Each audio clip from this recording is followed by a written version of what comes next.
Bhishma Parva. Sati said, Janamejaya, the son of Parikshit, was, with his brothers, attending his long sacrifice on the plains of Kurukshetra. His brothers were three, Sridasena, Ugrasena, and Bhimasena. And as they were sitting at the sacrifice, there arrived at the spot an offspring of Surama, the celestial bitch. And belabored by the brothers of Janamejaya, he ran away to his mother, crying in pain. And his mother, seeing him crying exceedingly, asked him, Why criest thou so? Who hath beaten thee? And being thus questioned, he said unto his mother, I have been belabored by the brothers of Janamejaya. And his mother replied, Thou hast committed some fault for which hast thou been beaten. He answered, I have not committed any fault. I have not touched the sacrificial butter with my tongue, nor have I even cast a look upon it. His mother Surama, hearing this, and much distressed at the affliction of her son, went to the place where Janamejaya with his brothers was at his long-extending sacrifice. And she addressed Janamejaya in anger, saying, This my son hath committed no fault. He hath not looked upon your sacrificial butter, nor hath he touched it with his tongue. Wherefore hath he been beaten? They said not a word in reply, whereupon she said, As ye have beaten my son who hath committed no fault, therefore shall evil come upon ye, when ye least expect it. Janamejaya, thus addressed by the celestial bitch, Surama, became exceedingly alarmed and dejected, and after the sacrifice was concluded returned to Hastinapura, and began to take great pains in searching for a Purohita who could, by procuring absolution for his sin, neutralize the effect of the curse. One day Janamejaya, the son of Parikshit, while hunting, observed in a particular part of his dominions a hermitage where dwelt a certain rishi of fame, Sridasrava. He had a son named Somasrava, deeply engaged in ascetic devotions. Being desirous of appointing that son of the rishi as his Purohita, Janamejaya, the son of Parikshit, saluted the rishi and addressed him, saying, O possessor of the 6 attributes, let this thy son be my Purohita.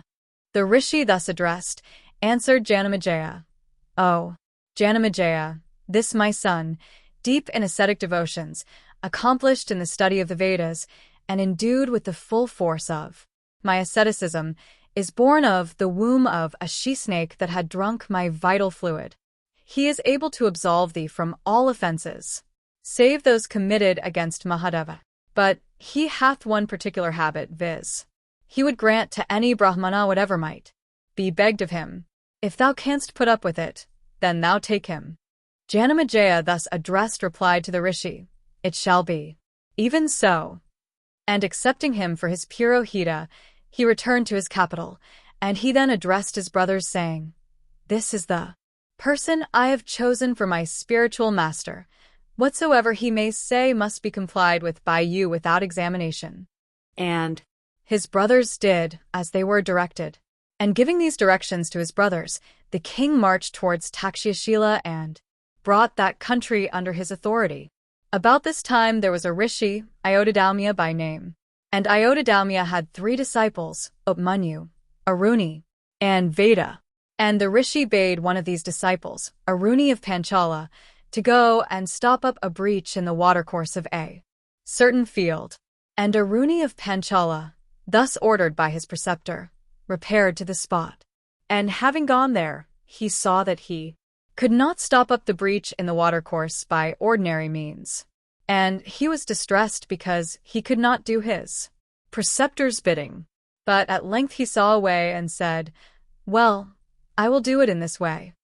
He then went down into the breach and lay down himself there, and the water was thus confined. And some time after, the preceptor Ayodhadhamya asked his other disciples where Aruni of Panchala was. And they answered, Sir, he hath been sent by yourself, saying, Go, stop up the breach in the watercourse of the field. Thus reminded, Dhamya, addressing his pupils, said, Then let us all go to the place where he is. And having arrived there, he shouted, Ho Aruni of Panchala, where art thou? Come hither, my child. And Aruni, hearing the voice of his preceptor speedily came out of the watercourse and stood before his preceptor. And, addressing the latter, Aruni, said, "Here I am in the breach of the watercourse. Not having been able to devise any other means, I entered myself for the purpose of preventing the water running out. It is only upon hearing thy voice that, having left it and allowed the waters to escape, I have stood before thee. I salute thee, master. Tell me what I have to do." The preceptor, thus addressed, replied, "Because in getting up from the ditch thou hast opened the watercourse, thenceforth shalt thou be called Uddalaka as a mark of thy preceptor's favor. And because my words have been obeyed by thee, thou shalt obtain good fortune, and all the Vedas shall shine in thee, and all the Dharmasastras also." And Aruni, thus addressed by his preceptor, went to the country after his heart. The name of another of Ayodhya disciples was Upmanyu, and Dalmya appointed him, saying, "Go, my child, that Manu look after the kine." And, according to his preceptor's orders, he went to tend the kine. And, having watched them all day, he returned in the evening to his preceptor's house, and, standing before him, he saluted him respectfully. And his preceptor, seeing him in good condition of body, asked him, "Manu, my child, upon what dost thou support thyself? Thou art exceedingly plump." And he answered, "Sir, I support myself by begging." And his preceptor said, "What is obtained in alms should not be used by thee without offering it to me." And Upmanyu, thus told, went away, and having obtained alms, he offered the same to his preceptor. And his preceptor took from him even the whole. And Upmanyu, thus treated, went to attend the cattle, and having watched them all day, he returned in the evening to his preceptor's abode. And he stood before his preceptor and saluted him with respect. And his preceptor, perceiving that he still continued to be of good condition of body, said unto him, "Upmanyu, my child, I take from thee even the whole of what thou obtainest in alms, without leaving anything for thee. How then dost thou, at present, contrive to support thyself?" And Upmanyu said unto his preceptor, "Sir, having made over to you all that I obtain in alms, I go a-begging a second time for supporting myself." And his preceptor then replied, "This is not the way in which thou shouldst obey the preceptor. By this thou art diminishing the support of others that live by begging. Truly, having supported thyself so, thou hast proved thyself covetous." And Upmanyu, having signified his assent to all that his preceptor said, went away to attend the cattle. And having watched them all day, he returned to his preceptor's house. And he stood before his preceptor and saluted him respectfully. And his preceptor, observing that he was still fat, said again unto him, "Upmanyu, my child, I take from thee all thou obtainest in alms, and thou dost not go a-begging a second time. And yet art thou in healthy condition. How dost thou support thyself?" And Upmanyu, thus questioned, answered, "Sir, I now live upon the milk of these cows." And his preceptor thereupon told him, "It is not lawful for thee to appropriate the milk without having first obtained my consent." And Upmanyu, having assented to the justice of these observations, went away to tend the kine. And when he returned to his preceptor's abode, he stood before him and saluted him as usual. And his preceptor, seeing that he was still fat, said, "Upmanyu, my child, thou eatest no longer of alms, nor dost thou go a-begging a second time, not even drinkest of the milk, yet art thou fat. By what means dost thou contrive to live now?" And Upmanyu replied, "Sir, I now sip the froth that these calves throw out, while sucking their mother's teats."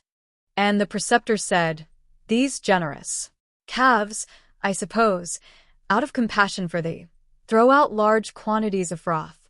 Wouldst thou stand in the way of their full meals by acting as thou hast done? Know that it is unlawful for thee to drink the froth." And Upmanyu, having signified his assent to this, went as before to tend the cows.